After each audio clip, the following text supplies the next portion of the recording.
একে একে যেন পৃথিবীর প্রতিটি দেশই রুখে দাঁড়াচ্ছে নেতানিয়াহুর বিরুদ্ধে। ইসরায়েলে এই প্রধানমন্ত্রীর নিন্দিত কর্মকাণ্ডে ক্ষিপ্ত হয়ে উঠেছেন বাঘা বাঘা বিশ্ব নেতারাও। নতুন করে এবার তুরস্কের তোপের মুখে পড়েছে ইসরায়েলি প্রধানমন্ত্রী বেনিয়ামিন নেতানিয়াহু। গাজায় গণহত্যার অভিযোগে ইসরায়েলি প্রধানমন্ত্রী বেনিয়ামিন নেতানিয়াহু ও দেশটির শীর্ষ পর্যায়ের কয়েকজন কর্মকর্তার বিরুদ্ধে গ্রেপ্তারি পরোয়ানা জারি করেছে এরদোগান সরকার। ৭ নভেম্বর ইস্তাম্বুলের প্রসিকিউটরের কার্যালয় থেকে একটি বিবৃতিতে জানানো হয় এই তথ্য।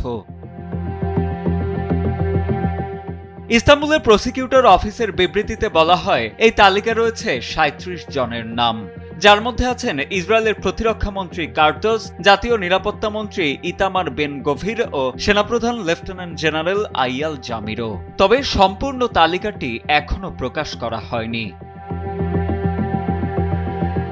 তুরস্কের অভিযোগ, ২০২৩ সালের অক্টোবর থেকে গাজায় ইসরায়েলের এসব কর্মকর্তারা গণহত্যা এবং মানবতাবিরোধী অপরাধ পরিকল্পিতভাবে সংগঠিত করেছেন। গাজাকে অবরুদ্ধ করা হয়েছে এবং বারবার মানবিক সহায়তা থেকে বঞ্চিত করা হয়েছে।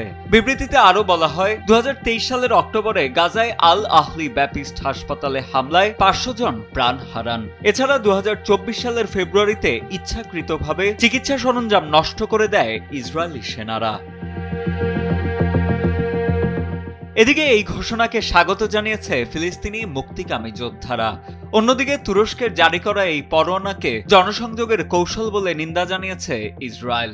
তবে নেতানিয়াহুর বিরুদ্ধে শুধু তুরস্কই নয়, গ্রেপ্তারের খাড়া ঝুলছে আন্তর্জাতিক অপরাধ আদালতের পক্ষ থেকেও। গাজায় যুদ্ধাপরাধের অভিযোগে ২০২৩ সালের নভেম্বরে আইসিসি নেতানিয়াহু এবং তার তৎকালীন প্রতিরক্ষা মন্ত্রীর বিরুদ্ধে গ্রেপ্তারি পরোয়ানা জারি করে। আইসিসির রোম সনদভুক্ত দেশগুলোতে এই পরোয়ানা কার্যকর হতে পারে। এমনকি চলতি বছরের জুলাইতে ইসরায়েলের পক্ষ থেকে পরোয়ানা প্রত্যাহারের আবেদনটিও খারিজ করে দেন আইসিসির বিচারকেরা। ফলে ইসরায়েলি প্রধানমন্ত্রীর বিরুদ্ধে আন্তর্জাতিক গ্রেপ্তারি পরোয়ানা এখনো বহালই রয়েছে।